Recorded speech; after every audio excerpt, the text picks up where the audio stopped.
من ربك؟ ربي الله الذي خلقني ورباني. ومن نبيك؟ نبي محمد صلى الله عليه وسلم. وما دينك؟ ديني الإسلام.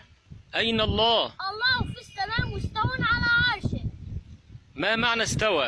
على وارتفع. لماذا خلقنا الله؟ خلقنا الله لنعبده. ما هي العبادة؟ العبادة هي كل ما يحبه الله ويرضاه. ما هو التوحيد؟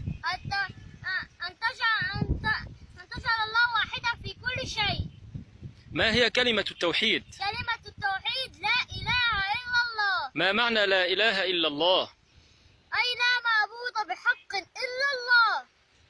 ما هي أقسام التوحيد؟ أقسام التوحيد ثلاثة: توحيد الربوبية وتوحيد الألوهية وتوحيد الأسماء والصفات. ما هو توحيد الربوبية؟ توحيد الربوبية هو